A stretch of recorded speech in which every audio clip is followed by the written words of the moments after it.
I'm very excited to be able to talk about this at this particular conference. I was here yesterday and learned a lot about the goals of medical education and what you're trying to do. And so I feel that this talk will give an introduction to a different way of looking at compassion, and particularly training in compassion, which is something, even that phrase, we don't really use much in the West. We kind of encourage compassion. So this talk today is kind of an overview, the basis of what I'm going to talk about. Tomorrow I have a 2-hour seminar, which I invite you to if you're interested. Then we'll go much more deeply into how this could work and how people could be trained in this and so on.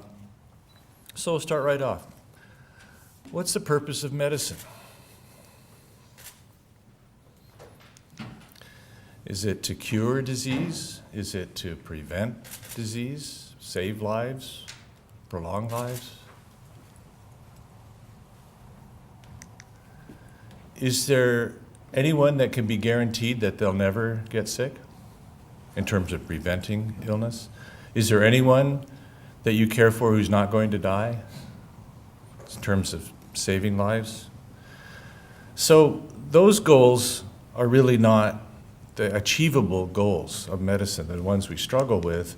But I would argue that the main purpose of medicine is simply to relieve suffering any way that you can and any way that you encounter it from birth to death. It's funny that we were not very good at helping people die a generation ago, so we had to turn that over to a different set of doctors. It was as if medical care ended when your hope of cure was gone. But why? Suffering is suffering. People have to die. So this is something to bear in mind, that if our goal of medicine is to relieve suffering, how do we address that? And of course, the world is full of suffering in all kinds of different ways. People are born into circumstances, then in the attempt to get free from Chinese rule in Tibet, they cross the Himalayas and develop terrible frostbite. Massive groups of people suffer in ways that we can barely comprehend when we're over here, until we narrow down to a single victim, which had a huge impact on people's compassion because it was more manageable. But the suffering of all those other people is no different. And then sometimes it really just doesn't reach us until it's personal, a personal friend or father or relative. This is a close friend of mine from the travel medicine world. And so what this suffering has in common can be defined by impermanence. One of the main causes of suffering is impermanence. Health is impermanent, life is impermanent, and nothing stays the same.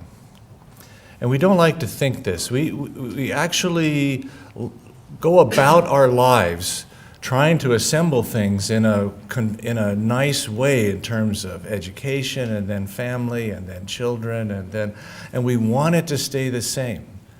Every day we hope it stays the same, and it can't. And no matter if it stays the same for like 50 years and it's really great, it's going to end. And this is the nature of life. This is not a religious view or anything. This is the nature of the life that we were born into, is that it changes and it ends. And so if we can come to grips with that in a really deep way, take it to heart, understand it, so that you're taking care of people in their process of undergoing impermanence, but you're not being shocked by it at the same time.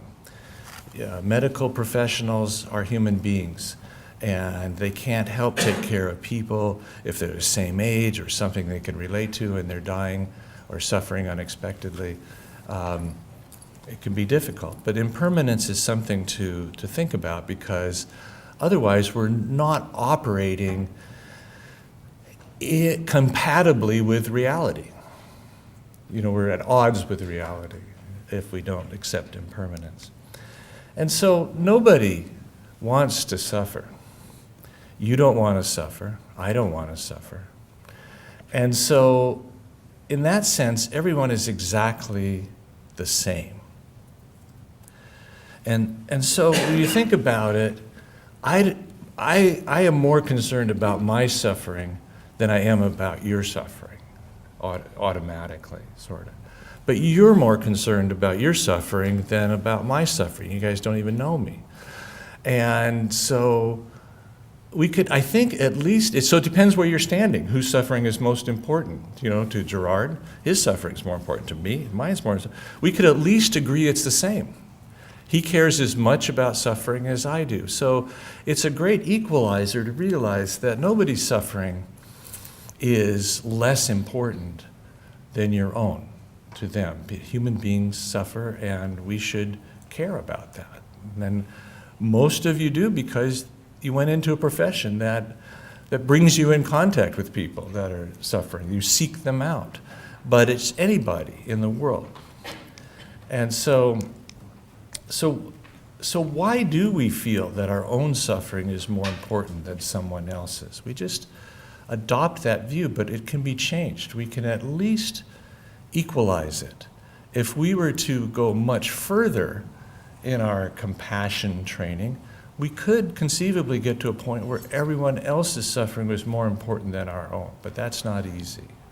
And you can't pretend to do that. But getting equal is not so difficult, and it's very valuable.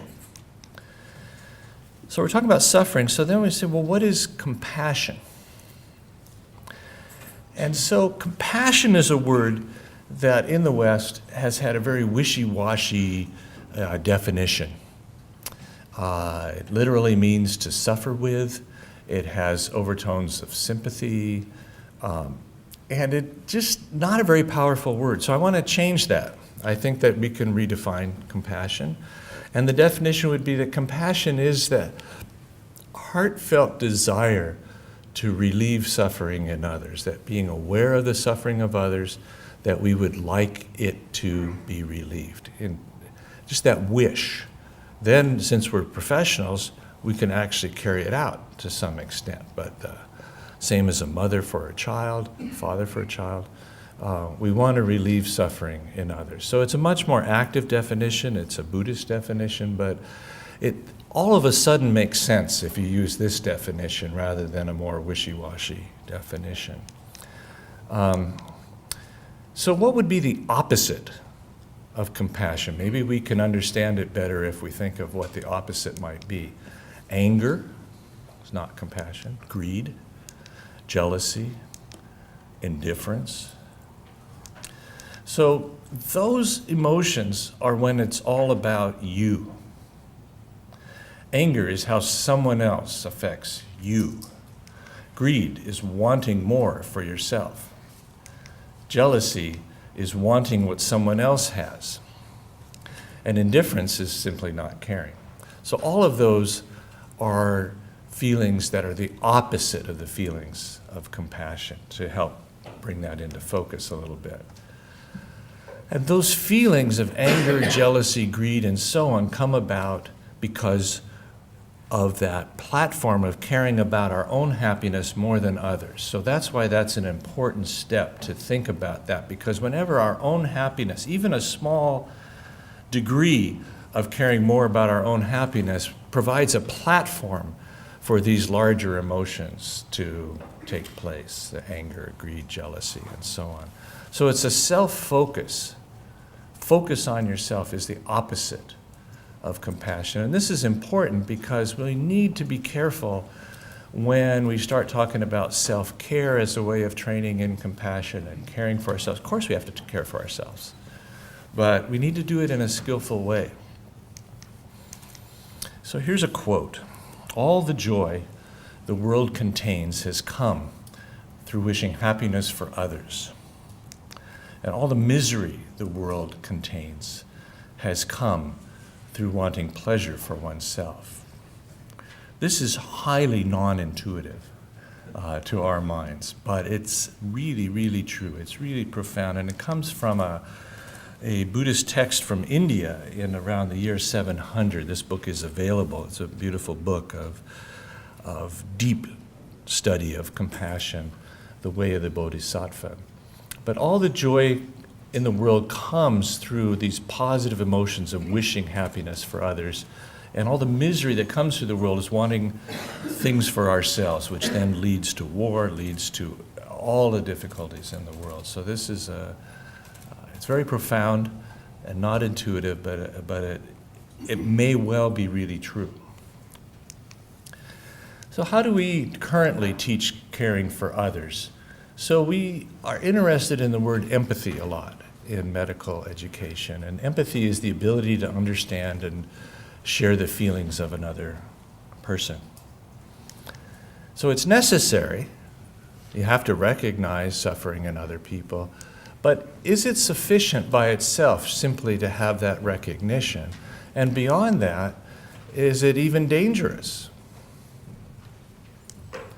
And so literature is filled with the dangers of empathy and compassion, which makes it a little harder to encourage people to train in those, if this is our main concern.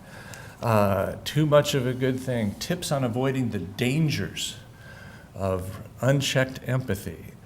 And of course, empathy, what I call standalone empathy, does have some dangers. Just increasing your sense of feeling another person's suffering without doing anything about it is just suffering. So how do we get around that? And then, even if we carry it over to compassion, you get quotes like these from a compassion fatigue website. Caring too much can hurt. When caregivers focus on others without practicing self-care, destructive behaviors can surface. Apathy, isolation, bottled up emotion, substance abuse, symptoms associated with a secondary traumatic stress disorder now labeled compassion fatigue. You read this and you go, I'm not going anywhere near compassion. This is where it can end up. This is the alcoholic staring at a bottle and saying, I'm not going to do that again, and then waking up in an alley.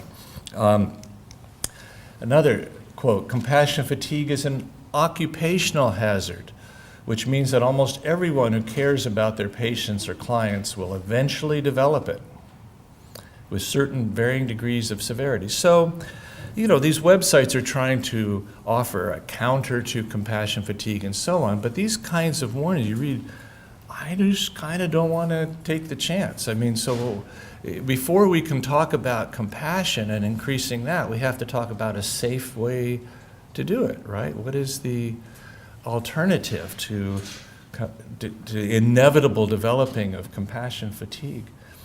And so at one of the retreats that Gerard mentioned is with a Tibetan Lama in Wyoming, and Pakchak Rinpoche, and so the retreatants, the 20 retreatants, they're really concerned about compassion fatigue, so they asked him about it.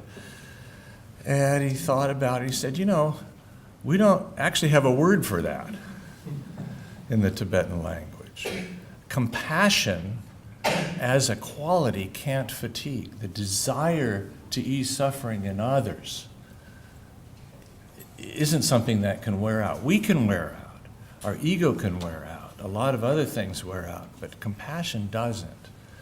And the way that he defines it. So I think that's really key, that this idea that compassion has to fatigue and eventually damage the vessel is not inevitable. So compassion is actually not the problem. Suffering's the problem. Compassion's the solution. Okay?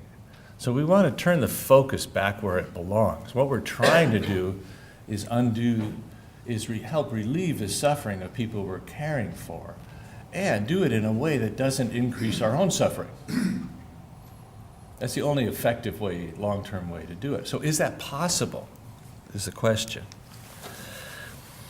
And so so how does compassion differ from empathy? This question comes up often. Compassion is a desire to relieve suffering in others, so it includes empathy. It encompasses empathy. Empathy is the start of compassion. If you don't recognize suffering in people that you're caring for, you can't really want to try to relieve it.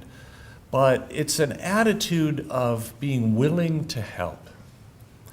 That's the attitude that you want to walk around with. Not like, I'll help if I really have to, but I'm willing to help. That's what I'm doing. So again, how to cultivate that. But you're saying, isn't medicine inherently compassionate? Why do we have to add on this additional helping of compassion? A correct diagnosis and treatment will relieve suffering. And this occurs whether the motivation of the doctor's consciously compassionate or not, right? That's what a lot of people would say. If I do a good job, they get cured. What's the difference? And I call it de facto compassion. Not very satisfying. The idea that compassion's built into the practice of medicine. And it's kind of like saying, of course I care for you. I'm caring for you, aren't I? Or in a marriage, of course I love you. I'm here, aren't I? That's what that is. And it doesn't feel that good. You may get better, but it doesn't feel that good as a patient along the way. And then it feeds back, because then the doctor doesn't feel that relief from the patient or trust, and so then they get even more detached and so on. So we need to not just allow that to continue unexamined. So when we train in compassion, there's a really tricky point. And right now, this is the key point for you guys to take away from this, because this is so important and does require some training. But what it is that what patients really need from us is our complete loving attention. Loving is a funny word in medicine, but compassionate attention. Walk in the room with a feeling that I would really like to help you, whoever you are, relieve your suffering. And so to be able to be that open and to listen to the stories, whatever the stories are, and there's lots of bad stories in medicine.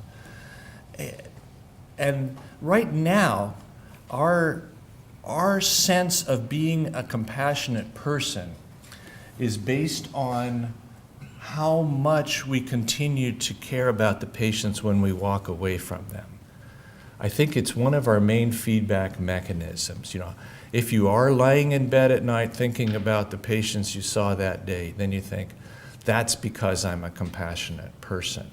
If you found a way to drop it when you went home or even out of the room of that patient, you would feel uncomfortable initially.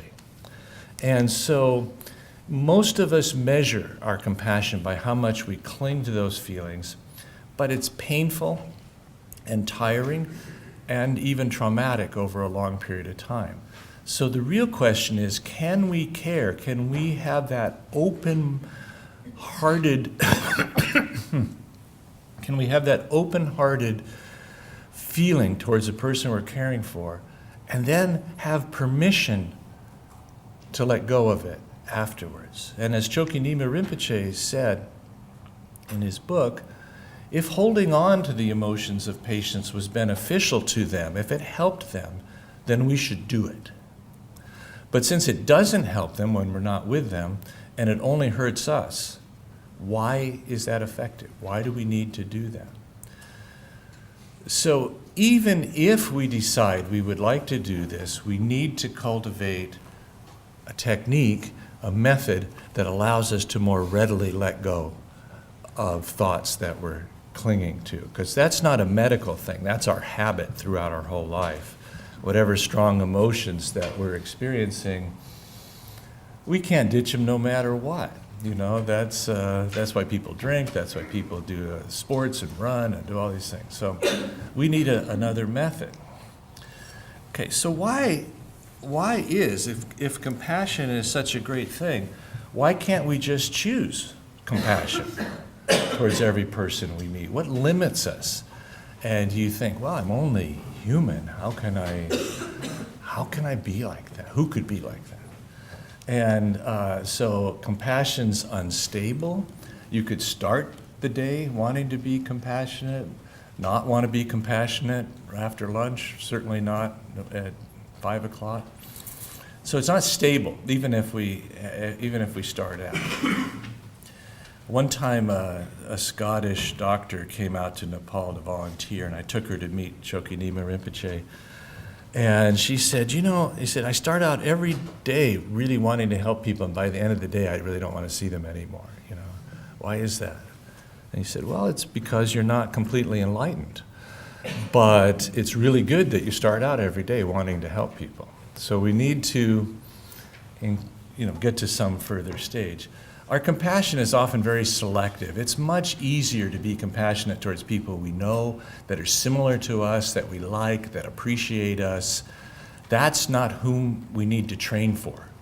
We need to train for the people that are not like us, that resent us, that are angry, that are not compliant, and so on. Those are the ones for whom compassion training is the most beneficial, because people who are attacking their own doctors are suffering in a very profound way. You're sick, scared, and angry. So why should we dismiss them and say, well, I don't care, they don't care about themselves? It's a kind of compassion that patience, you have to cultivate.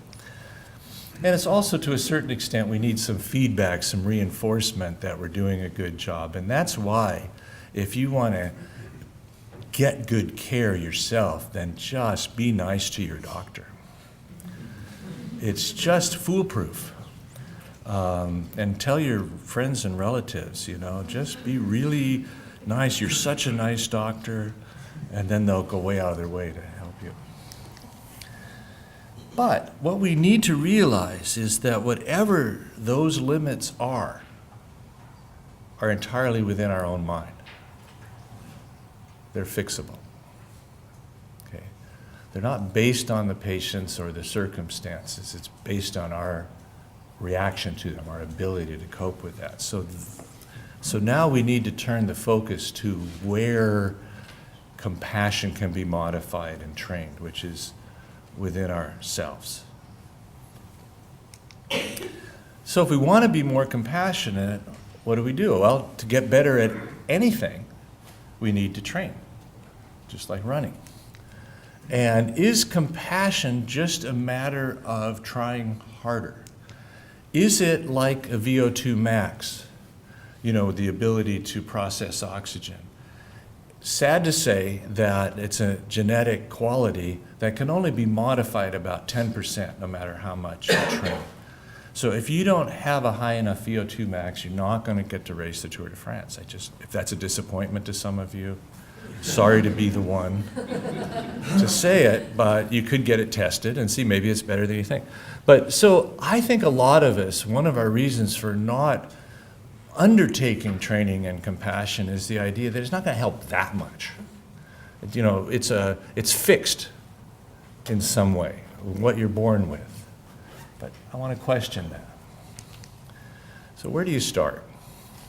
Well, I think to give you some idea, you need to say, where did I start? Because it's not common to be up talking about compassion in this way. I just want to give some idea of how I stumbled into this. I was interested in the medical problems of high altitude. And I went into a rescue post up in the Mount Everest region. That's Mount Everest in the background, on the left there. And in Nepal, and worked at a rescue post, the building in the foreground there, for 3 months, 3 different times. So it's at 4,200 meters. And our main job was to try to keep people from dying from altitude illness, but we had to take care of whatever else happened, including local people. And it was a very profound job, and I had some really serious cases, some people who became very, very, very close to dying, and being all alone kind of one-on-one with a patient who's dying overnight or something was a completely novel experience. You just don't realize how much support there is in a hospital. People change shifts and they stay with the patient, and there's machines that beep, and we just had candlelight. And so I learned a lot about that, and then eventually, after 3 seasons up there, found a clinic in Kathmandu that I moved to in 1983, and this was one of the clinics, and I just have this picture to prove that it's not in Ireland. And but we couldn't have the snake charmers around that much. People somehow were creeped out by it. Something about a yard full of cobras. But anyway, eventually I left in 1998, and the clinic grew into now a hospital with 20 beds and ICU, and is still caring mainly for foreigners in Nepal. That's what the clinic became, the one place that the diplomatic corps, aid workers, and trekkers and mountain climbers could get care in Nepal, and that was the basis of being able to do all those papers that Gerard mentioned. And so, but while I was there, I offered free medical care to a Tibetan Buddhist monastery, and I actually offered it at a time when I had never even been out there or seen it. I'm not sure. It just sounded like it was they were having some health problems. I thought, why don't I just go out there once a week and see whoever's sick? There were about 80 monks from age 5 to 80. And so I went out there, and in the course of doing that, one of the young monks in his 20s, he turned to me one day and he said, you're really lucky. I said, why? He said, because being a doctor is the best life you can live, because you get to make your living by easing suffering in others. And of course, I'm still talking about this. This was a long time ago, but no one had ever put it to me like that it was lucky, that it was fortunate to be able to practice medicine, and that since the desire to ease suffering is one of the foremost principles of Buddhist training, the idea that you could get paid to do that seemed to be very fortunate to this guy.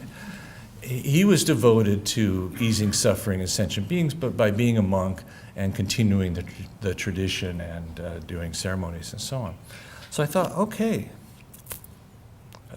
let me look at it that way. It's a way to appreciate what we're doing in a way that we sometimes don't stop and think. The head Lama at the monastery is Chokyi Nyingma Rinpoche, who's the author of the book that Gerard showed you. And his father, Tuku Urgyen Rinpoche, turned out to be one of the great meditation teachers of the last century, one of the last great masters that left Tibet without getting killed, and could teach meditation in a very profound way, which is very fortunate for me. I didn't know it at the time. I thought everybody's like this, but it turned out that he was special.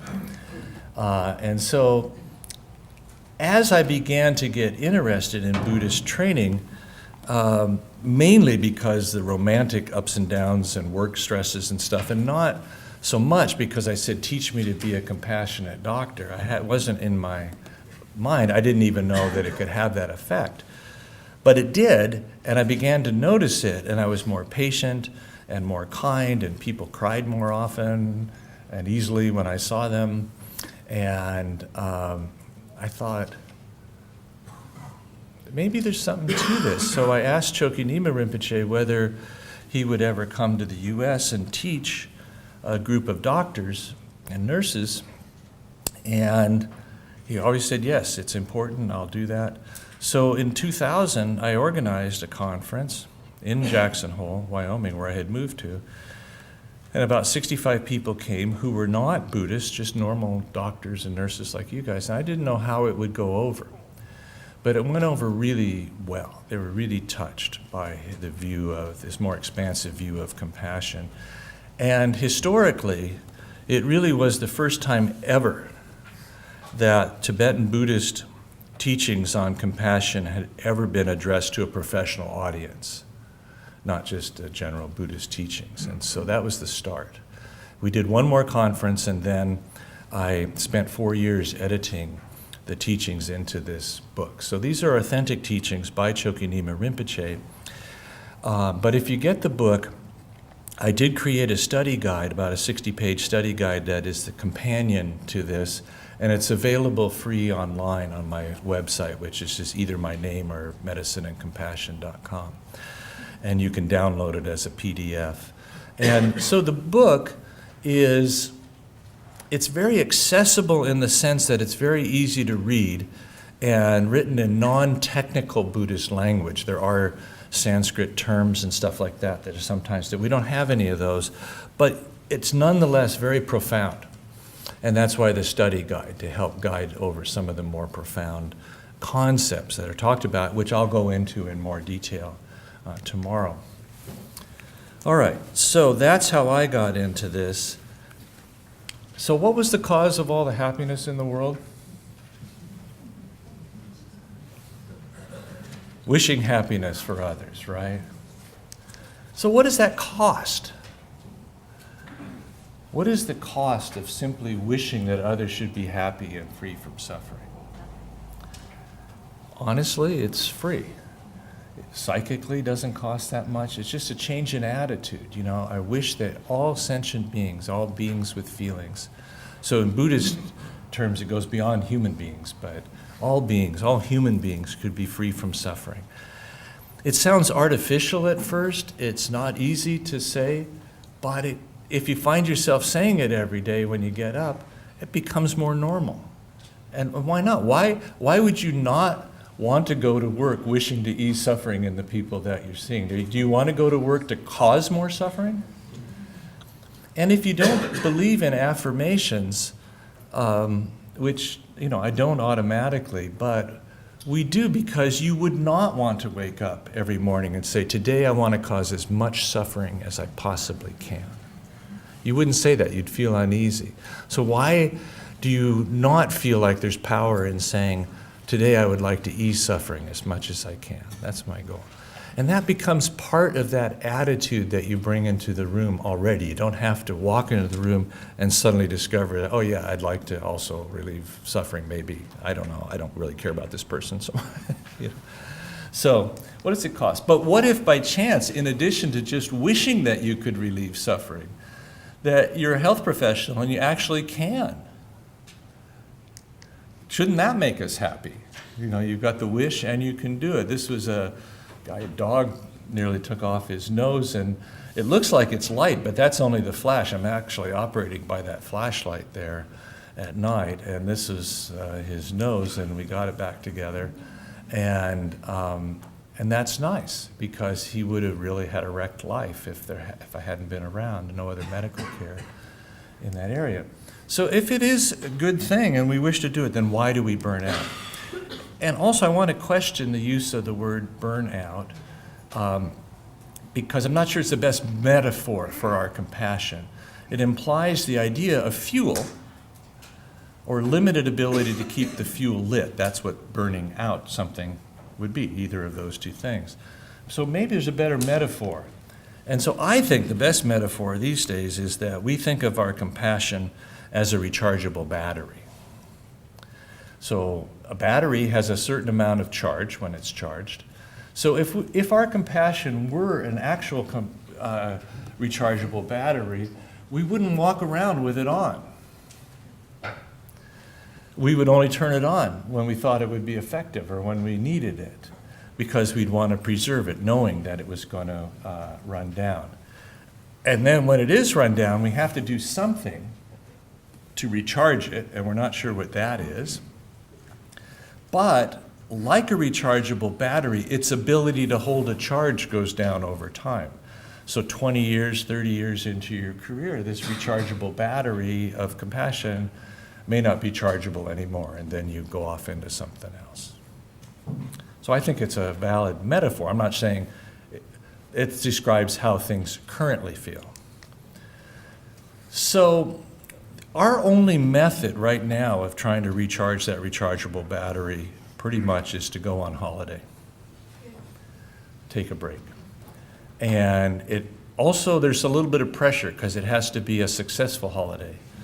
for it to be able to succeed. And then if you have 2 weeks somewhere and you come back to work on a Monday and you're good for a couple of hours. Then you need to go on holiday again. So 2 weeks to 2 hours, not a very practical ratio. So seriously, we need to try to understand what happens on a holiday that can allow your compassion to recharge even for a couple of hours.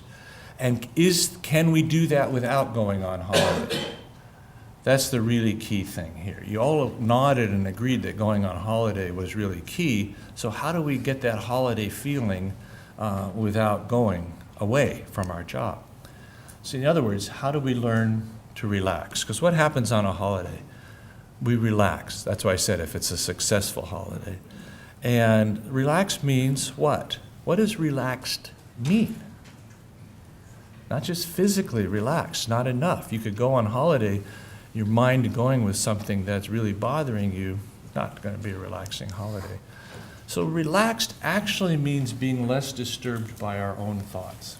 That's the definition of relaxed. There's no other definition, because no matter if you put your body in a hammock and an umbrella drink and music and all this gentle breezes and stuff, if your mind is still really upset about boyfriend, girlfriend, grief, it's not going to work. So disturbed by our own thoughts. And in fact, one of the definitions of the whole purpose of Buddhist training is to dispel the suffering that we experience as a result of the uncontrolled, relentless activity of our minds.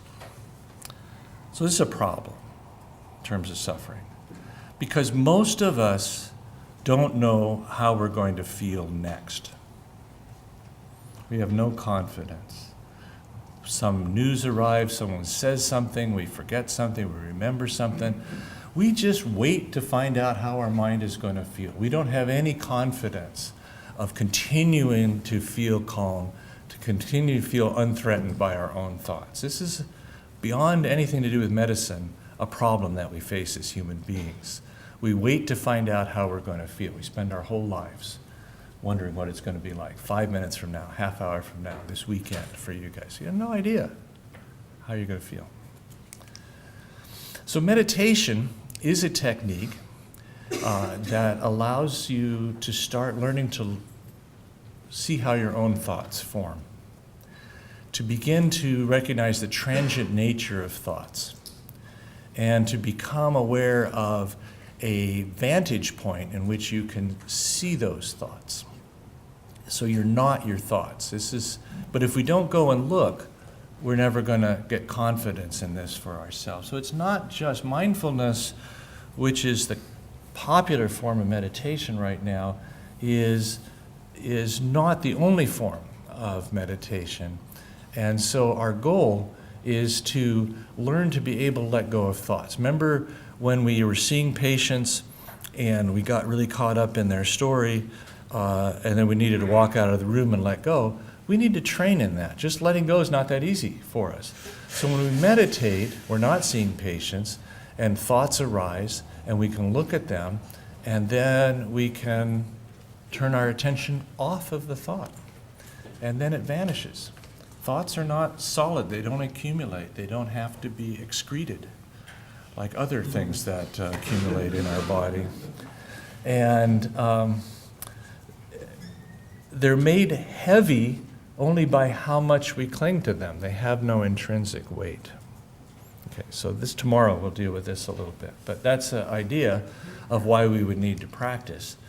And so when our mind is relaxed, when we can let thoughts come into our mind and go out without having to grasp them and think them and worry about them, then we have an intrinsic compassion and wisdom that's naturally revealed.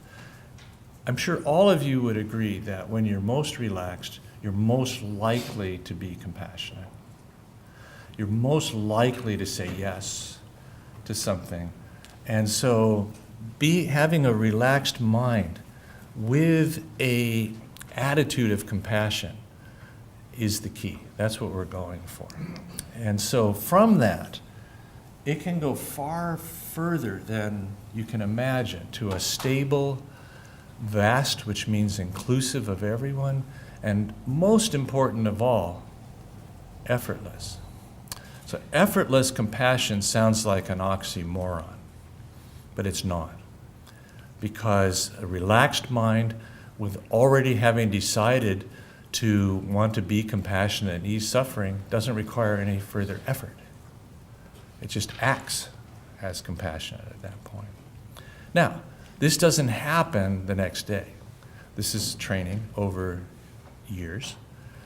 But this type of training is the complete antidote to the inevitable feeling that compassion is traumatic and is going to damage you and burn you out, turn you into an alcoholic.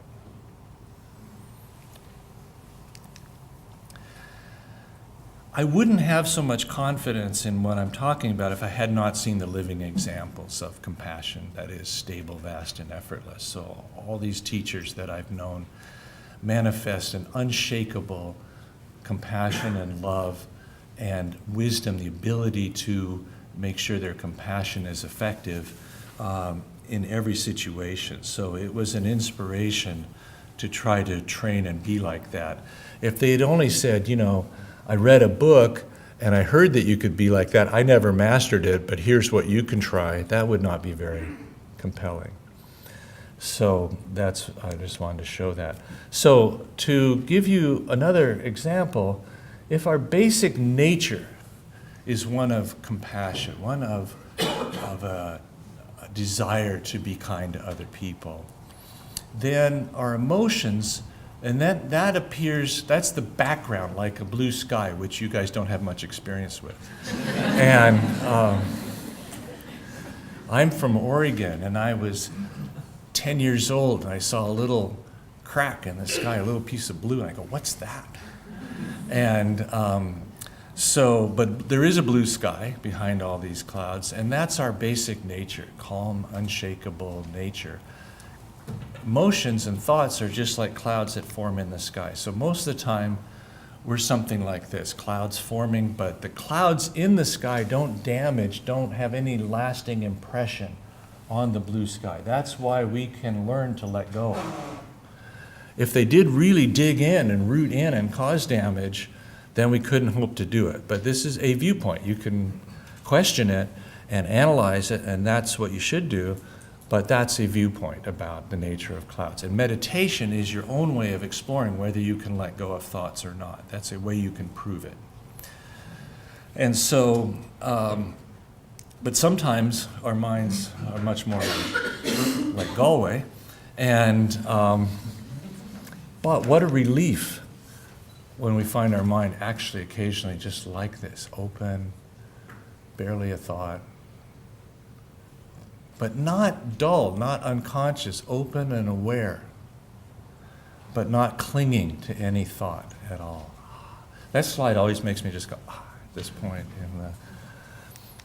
So the main thing is that you want to train in an effective way. You don't want to just beat yourself up. A lot of people start meditation and they say, I can't meditate, I can't do this.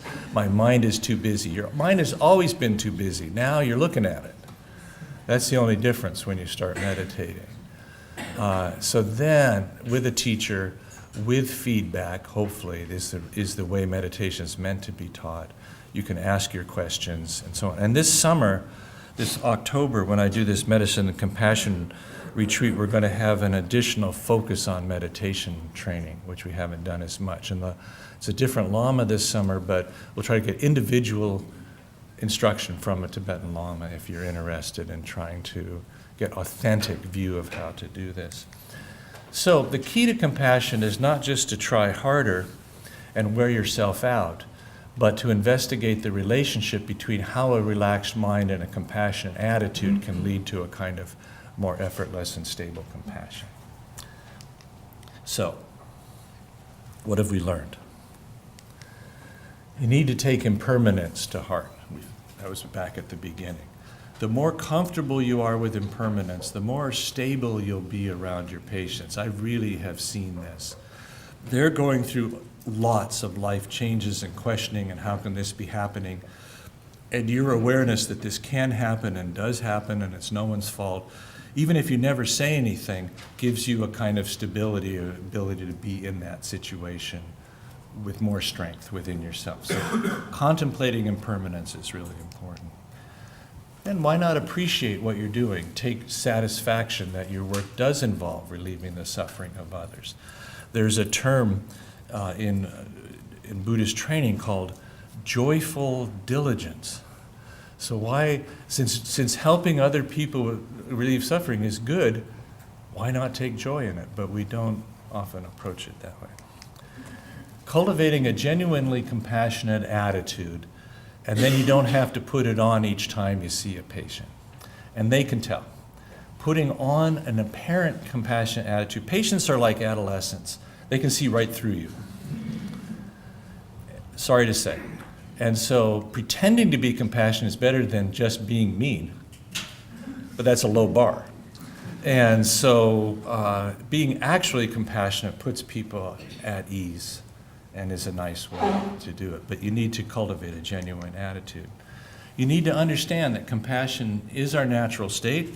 We'll go into the basis of this more tomorrow, so that's something that you're perfectly welcome to question, whether that's true or not true or something. But if it is, then what obscures our compassion is our own disturbing thoughts and emotions. So our main goal in training in compassion is to figure out how to let go of those disturbing thoughts and emotion, and then work on the basis of the fact that a relaxed mind is a compassionate mind, and that training in compassion ultimately is just training in how to maintain a relaxed, aware mind while being motivated by the desire to help others. So that's a definition that at the beginning of this talk you couldn't have repeated. I want you to just think about it. It's all just to think about. There's nothing to be adopted uncritically in this type of insight. But if it proves to be true, then it's very useful. If it doesn't prove to be true, then there would be no point in following it. Okay. But you got to have compassion for everyone. Everyone you work with, everyone you meet, there's no sense just cultivating compassion so you can be with your patients and turn around, snap at your coworkers, get in a fight in a meeting. If you're going to go for compassion, go all the way. It'll be easier anyway. But really think about that. There's no sense not trying to be compassionate with everyone that you meet in whatever setting that you find it. My son in Kathmandu. Remember, this, and now I'm at the end, time-wise. When you train in the right way, your compassion will become more stable and take less effort. So Chokyi Nyima Rinpoche spoke in the book Medicine and Compassion. He said, I feel that it's critical at the present time to invest more effort into systematically developing love and compassion. We have no systematic methods of that in the West. They had them in Tibet. They were called monasteries and nunneries. And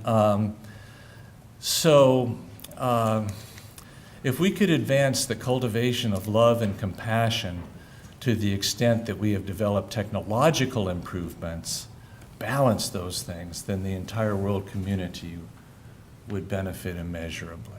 So that's what we need to do. This is what we have to add. We've succeeded in so many technological ways. What we can bring to medicine these days, I feel like I'm the first generation that came with replacement parts. In Jackson Hole, where people are very active, everybody's got new hips, knees, shoulders. They're still skiing. They would be crippled. They would be in wheelchairs a generation ago. And so we have all this. But now it's time to focus on this next level of finding a systematic way to train people in compassion so as they become better doctors over their whole career. They become more and vaster and effortless compassion and become teachers of the next generation by example. This is the vision. Okay? And to try to put that into effect, some of you would be welcome to attend my next retreat. This is Jackson Hole, Wyoming, near my home. And this is the setting. You don't have to sit on the floor. You can sit in a chair with just a group of about 20 people, no one else there. Our meals together, not very strict in terms of having to sit and meditate and stuff, but a lot of detailed teachings about compassion in a very conducive setting next to Yellowstone National Park with grizzly bears walking by. And so you can visit my website, email me through that if you're interested. It does fill up, so but it's not filled up. I just announced it. So for some of you, that might be a next step. So again, thank you so much for the invitation.